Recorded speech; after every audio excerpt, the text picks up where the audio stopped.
Pamusoro tinoda kupa kutenda kumureko wamusarno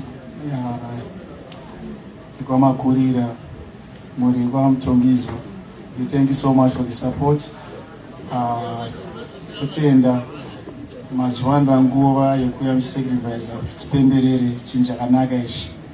For the word of the Lord said that I shall restore what the locust has stolen.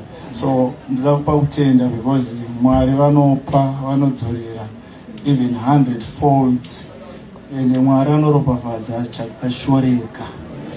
Ndoda kutaura nchiti ipo panonzi pakashoreka pacho, panonzi pabudike pacho, zvinonzi hazviitike zvacho, ndozvataunganira nhasi. So topa kutenda kuna Mwari, topa kutenda kune mureko wamutongizo, kuna mai vaMichelle nababa. Ndinokutendai nekutiberekera.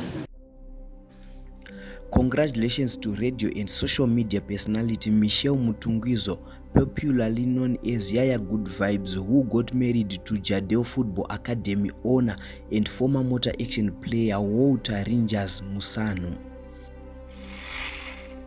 Guwa riri kuti musikana akaenda ne26k plus mombe pamusoro. Asi vane godowo ndivo vatanga kuposta past yema-ex aYaya Good Vibes pamwe nekushora marriage yevaviri ava. Ko hamufarewo here kana paitwa chakanaka? Kusangana kwatikuita zvakare pachannel ino, channel yeZim Witness TV, pandinodzika nemaupdates akasiyana-siyana. Ndinoti kana kari kekutanga kusvika pano, ndinokumbira ungobaya button rekusubscribe, then turn on the notification bell kuitira kuti usarasikirwe neevery update yandinodzoka nayo pano nguva nenguva.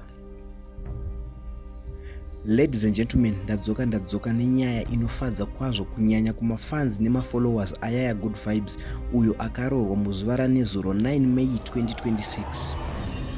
No one was expecting kuti musikana angaroorwe zvekumhanya nekuda kwemashoko aaiwanzotaura ari kupodcast kwa DJ Ola achiti marriage haina diri sterek kunge iye aisazoroorwa. Vamwewo ndo vari kuti age difference yaYaya nemurume wake haiite because Yaya is 27 and the husband is 42.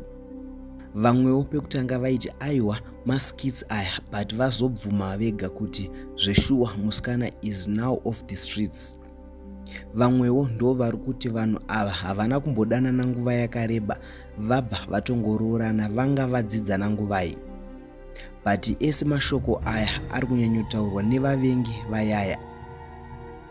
Zvisinei nekuti Yaya ava off the market, vanhu vabva vatanga kubudisa mavideos nemapictures aimbotorwa panguva yaaidanana naMuponda Sugar. So ndikuda kukupai mavideos aYaya paaimbova neex yake, mavideos emaroro uye nemashoko azotaurwa naSisimeli vachitsura mahaters pamusoro pecriticism iri kuitwa nemaZimbabweans pamusoro pekuroorwa kwaYaya Good Vibes. Asi kana mapedza kuona nekuteerera, ngatisangane mucomment section muchitiudzawo zvamunofunga pamusoro penyaya iyi.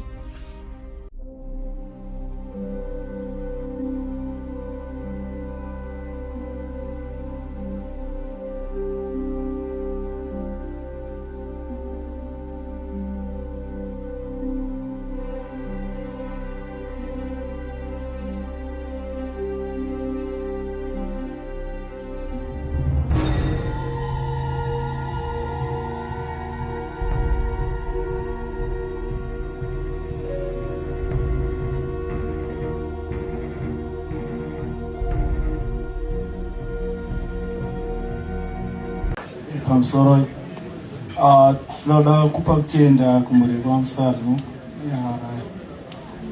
kwamakurira mureko wamutongizo. We thank you so much for the support. Totenda mazuva nguva yekuya musacrifice kuti tipemberere chinhu chakanaka ichi. For the word of the Lord said that I shall restore what the locust has stolen. So ndoda kupa kutenda because Mwari vanopa vanodzorera even 100 folds, ende Mwari anoropafadza chakashoreka. Ndoda kutaura nchiti ipo panonzi pakashoreka pacho, panonzi pabudike pacho, zvinonzi hazviitike zvacho, ndozvataunganira nhasi. So toba kutenda una Mwari, toba kutenda une Mureki wa Mtongizi, una mama Michelle na baba. Ndinokutenda ine berekera.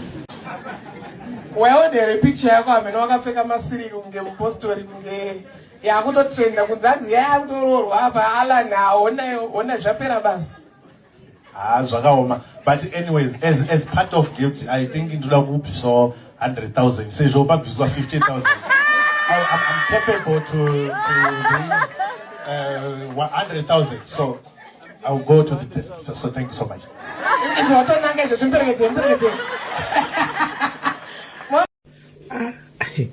Asi Mazimba munoshamisa chokwadi, haiwa munoshamisa. Saka izvozvi vanhu vese ma-ex, especially vanhu vechirume mune godo rinotoshamisa. Totongoti vakadzi tisi tega tine godo. Izvo varume mune godo rakadaro naimi. Mwana akachata, akarogwa, muchida musingadi.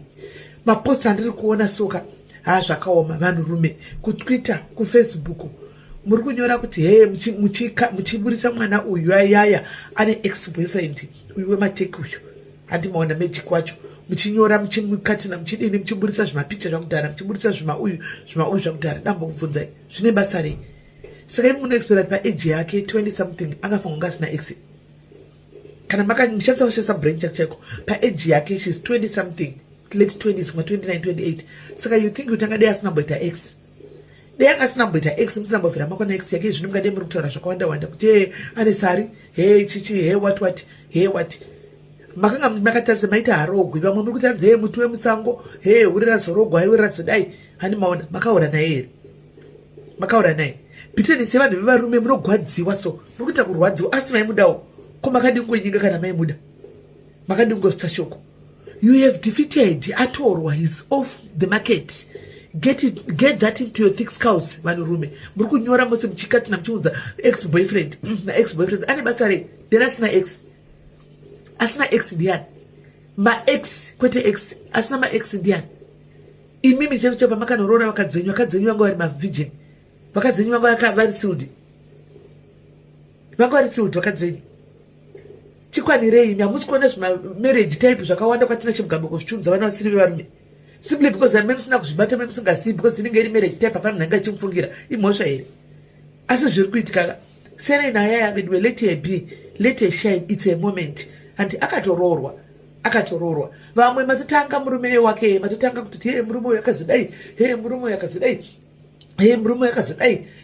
rinenge hure maona picture munomuziva picture iro ramangoona iroro matopedza kuti munhu rinenge hure indari singagoni kufarirawo munhu anenge aita chakanaka munhu aita chakanaka waitsagoni kufarirawo munhu aita chakanaka kuti munhu aita chakanaka mwana aita chakanaka anofoliwa nevanhu vakawanda at least alid example yakanaka dei aita chakaipa manga muchingotuka aita chakanaka futi muri ngotaura zvamuna monyatsoudei madzimambo dzamunyari here dei vanga vari senyu vari kuitwa zvimunzwa sei zvimwe zvintoda varume vakakwana katizokudza kuti muri zvimarolero zvimafuta motanga kuti vakadzi vanotituka vakadzi vanofarisa hani maona but ndimunotanga senai nemwana uyu let her enjoy a moment aroorwa aenda ende vabereki vakatodya wedza mukati chika nati mukati dii hazvichachinji handitika akatoenda